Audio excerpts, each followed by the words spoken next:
Thanks very much. So today I thought I would share my view of how the digital service provider can thrive in the new services economy.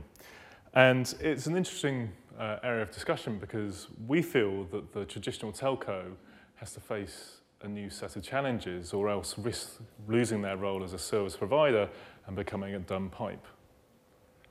And I say that because what we know for sure is the way that TMT services are going to be sold and bought in future is going to be fundamentally different.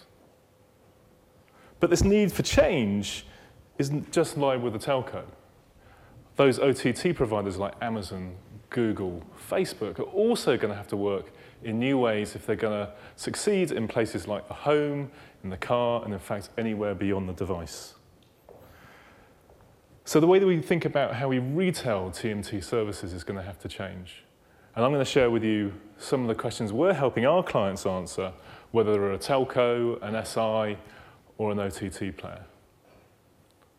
But before I get into that, I'm going to share a little bit of market context because that always provides the foundation for the future market. So there's never been a better time to work in this industry. The world has never been so connected, and we expect that connectivity to only grow. Over the next 5 years, we will add another billion wireless connections. And the growth of 4G has been astonishing. For example, in China this year, we will add 314 million 4G connections. That's equivalent to every single person in Saudi Arabia signing up to 4G every single month. It's astonishing. And it also gives context as to why we think that China Mobile this year is going to have to spend $8 billion on mobile access equipment this year alone. But it's not just the connectivity that's growing, it's how we're using those connections that's also changing. So we're all going to watch more more video on our mobile. So mobile traffic, we think, is going to grow by 7-fold over the next 5 years. And across fixed and mobile networks, we're going to send something like 1 million petabytes of data by 2020. That's enough for every single person on the planet to upload 500,000 photos every year. So when you take all these demand indicators, you think the revenue growth is going to be fantastic. But unfortunately, we only get revenue growth of 7% over 8 years. Sure, we get great growth in mobile data and fixed data. But don't forget, this is on the background of some significant infrastructure investment. All you have to do is spend 5 minutes with China Mobile's FD to understand the consequences of that. So where's all the money going? Well, we continue to see this migration from private networks over to the internet. So by 2020, OTT messaging is going to be 10 times larger than SMS. And we're going to carry 1 trillion voice minutes over the internet, for which we would have normally, previous to the internet, been charging for. So as a market, if we're going to thrive, this is not our market. We can survive in this market. The industry might look a little bit different, but we're going to have to find other sources of revenue growth beyond core communications. And a fantastic route for growth has been pay TV. And a really good example of that has been BT, who acquired sports rights for 738 million. And they've actually seen a turnaround in their business. In 2012, their consumer business was declining by 5%. Since the acquisition of sports, they've seen their business growing at 7% in the future. But as you can see on the chart below, we expect this route to growth to be increasingly challenging for the telco. And there are 2 reasons for that. Firstly, it's just becoming a lot more competitive market, content generally. But also, we're beginning to see consumers migrate away from these big, large bundles and starting to source OTT video outside of their bundles. So this, as a market, is a great mid-term route to growth, but it's not going to be the long-term growth that we really need in order to thrive in the market. So this leads me to where I suspect many of you thought I was going, which is M2M. And M2M does offer some great opportunity for growth. We think we're going to see a threefold increase in M2M connections in the next 5 years. And we think that it's going to produce something like $10 billion of revenue globally. And that's not just in connectivity, that's in other services like application management integration as well. So that's a big number, a really useful contribution, but again, isn't going to give us the major revenue contribution that we need in order to really thrive. So that takes me to the IoT opportunity. And the IoT opportunity is being able to make sense of all the data that the IoT sensors create. Because once you've analyzed that data, you can signify a need for a service that can be sold to an advertiser or a manufacturer. And the first time that IoT really began to make sense for me was about 5 years ago when I was working on a sourcing project for mobile services across 50 countries. And one of the things we spent a lot of time thinking about was, what are we going to do with the 3 million vending machines that they had worldwide? And also, what would the consequence of connected washing machines have on our business? So we did a lot of workshops, and in one workshop, we discussed directly, what would we do with the connected washing machine? So we said, well, we would monitor the water, we would monitor the performance of the machine, we would analyze the dirt, and we would track overall cleanliness of clothes. And then one of the engineers said to me, well, then surely we would manufacture the washing tablet to the profile of the individual. And then we would replenish those tablets when they were finished. And you may be thinking, that's science fiction, Richard. That's years away. And I don't know how many of you saw in the UK this month Amazon Dash, which was launched with little fanfare, but you can actually now go out and buy these Dash buttons today. And you can see for Ariel here that if you want more Ariel, all you have to do is press the button on your washing machine. And more Ariel will turn up on your doorstep, on the day, or at worst, tomorrow morning. Now, it's a pretty ugly looking device at the moment, and surely it's going to be integrated into the washing machine soon. And eventually, it will be integrated into the packaging and then into the tablet itself.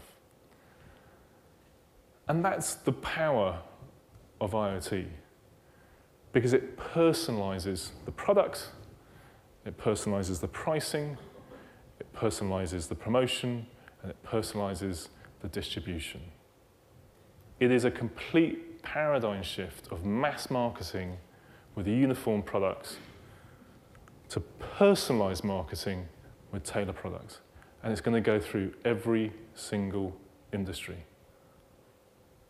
And if you run a B2B business today, when you're positioning IoT and looking to offer managed services, that is the way that you go and position the business.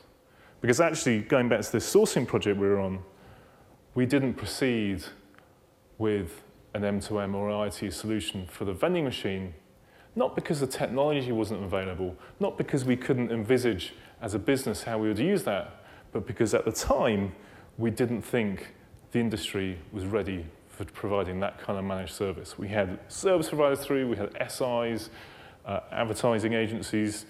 They all came through us talking about how they could change the way vending machines are managed. And they were probably right at the time. So the question for us is, what is the consequence for the TMT industry? It would seem odd to me if the way that we washed our clothes changes than the way we buy our TMT services did not. What we know for sure is that in the home and in the enterprise, we're going to go through a huge explosion of sensors. So in the home, you're going to have fire alarms, locks, washing machines, TVs, connected cars. And that's a lot of data to make sense of. And I don't think you're going to be managing all that through the remote control. The most likely customer interface is going to be an artificial intelligence one. And the kinds of questions I'll be asking will be, what's on TV that I like? Continue to watch this TV in the car. When I come home, turn on the lights. When I walk into a room and Frozen is being played, pause it. So, in our view, service providers are going to have to integrate their bundles with an artificial intelligence platform. And that's probably going to need to play out in the next 5 years or so. And we've already begun to see the very beginnings of this. And there are two options. You partner to deliver the AI experience, or you develop your own. Now, SK Telecom have developed their own AI platform. And all questions that I've listed there, today, you can ask as a Korean consumer in the home. And 2 weeks ago, Deutsche Telekom announced a partnership with Amazon to have Alexa in the home. So you can see how already we are beginning to change the customer experience, the customer service in the home. And we see this as a significant development for the industry, and it's one that if you want to keep in front of the customer retail experience, you will have to be involved in the next 5 years. But I also wanted to talk about the fact that your bundle is going to have to sit alongside the OTT providers. So you'll have your bundled services, but you'll also have Amazon Prime, Apple, and Google. And you wouldn't have escaped your attention that Amazon, I can buy music, I can buy voice, I can buy messaging, I can access the internet. But what I can't do at the moment is buy access. And we've talked a lot about to the OTT providers about whether there should be an MVNO. And I wanted to highlight Apple's virtual SIM, which completely changes the buying process for mobile data. So all you do is you go into some of it's only available on some of the iPads. You go into the iPads, you go into settings, carrier settings, and then you select your mobile data provider, completely changing the buying process. And their favored MVNO is a company called Always Online Wireless, and they've changed the product, which is, rather than signing up to a monthly contract or a larger pay-as-you-go, you can buy 20 meg of data pretty much anywhere in the world for 99 cents. So what we're seeing here is a change in the buying process and a change in the mobile data product. And then you have to start to think, well, how long is it going to be until Amazon Prime carries $5 of data within it? Because this is a soft SIM that can just be automatically updated, and not just Amazon, iCloud Match, any of the options. But we're also seeing service providers moving into advertising, and a good example is Go90, which is Verizon's advertising-funded multimedia platform, targeted at teenagers. You can watch essentially content for free, and is a great example of that move into advertising. Although I don't know if it's just because I'm over 40, I'm in English, but their strapline, "Share the awesome," doesn't really resonate with me. But I'm not involved in advertising, but there you go. I really believe, as an industry, we will maintain that front in the retail process, and we will maintain that customer interface. And that is my view in terms of how you will thrive in the new services economy. But there are three things that we need to consider. Firstly, investment. We think investing in content and digital media is a very good thing to do in the midterm. We think that you should be looking at AI very seriously and looking at options in terms of build your own or partnering. And obviously, working with the OTTs in new ways is a very good thing in terms of delivering that kind of integrated experience, and realizing that the service, while sometimes competitive and sometimes complementary, is a very complementary and beneficial thing to get right in the home. And we think the OTTs should be partnering with the network owners in terms of making sure that that buying process of access and other services is really slick. In terms of transformation, and what I mean by transformation isn't just some broad buzzword, but actually transformation in terms of process or product change, is in that IoT proposition to make sure that you're leading that shift in production and personalization of delivery, pricing, and promotion. Because as an industry, we have a key role to play in that, and we shouldn't just be pushing IoT as a technology. It's about how do I actually really make this real in the business. And then finally, looking at that buying process, we know that's going to change. Soft SIMs coming in. A number of operators have so far been reluctant either to talk about it or reluctant to publicly support it. Absolutely be at the forefront of that evolution. Now, these are some of the things that we're covering off on our research agenda.